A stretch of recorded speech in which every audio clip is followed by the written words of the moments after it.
تیسرے ہیں جی میاں عمیر ملتان سے. ملتان میں بھی میاں ہوتے ہیں, بڑی انٹرسٹنگ بات ہے. اچھا, یہ تو ملتان تو کہتے ہیں مدینۃ الاولیاء, یہاں سادات بہت بڑی تعداد میں ہمارا. سمیہ صاحب کہتے ہیں جی عمران خان نے کہا ہے کہ اقتدار میں آ کے آرمی چیف سے معاملات بہتر رکھوں گا, یہی اقتدار سے پہلے کیوں نہیں ہو سکتا؟ بڑی بنیادی بات آپ نے کی ہے, لیکن it is for them to think.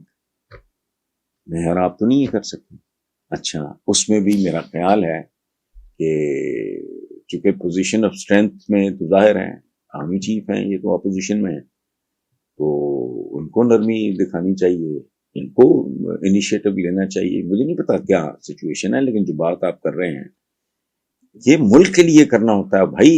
بعض اوقات خاندان ڈیورسز تک نوبت پہنچ جاتی ہے, اور صرف اس لیے ریکنسیڈر کر لیتے ہیں لوگ کہ یار بچوں کا مستقبل تباہ ہو جائے گا, اور یہ ہوتا ہے. وہ کیا انگریزی میں کہتے ہیں چلڈرن آف بروکن ہوم. اچھے خاصے گھرانے اگر ٹوٹ جاتے ہیں, بچے رول جاتے ہیں, ان کو سمجھ ہی نہیں آتی کہ ان کا دایاں کون ہے بایاں کون ہے. کبھی دایاں ہوتا ہے بایاں نہیں ہوتا, کبھی بایاں ہوتا ہے, تو وہ ٹریک سے اتر جاتے ہیں موسٹلی, تو کہانی ختم ہو جاتی ہے. تو اولاد ہے یہ سو کالڈ جو لیڈرز ہیں, وہ اچھا فوج کا بھی لیڈر ہی ہوتا ہے. وہ آرمی چیف کیا ہے؟ آرمی چیف دا لیڈر, سپاہ سالار.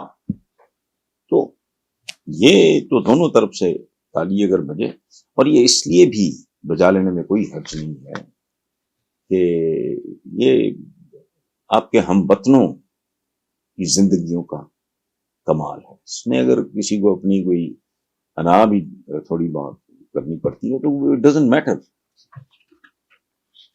رب کی عدالت میں سرخرو ہوگا وہ آپ.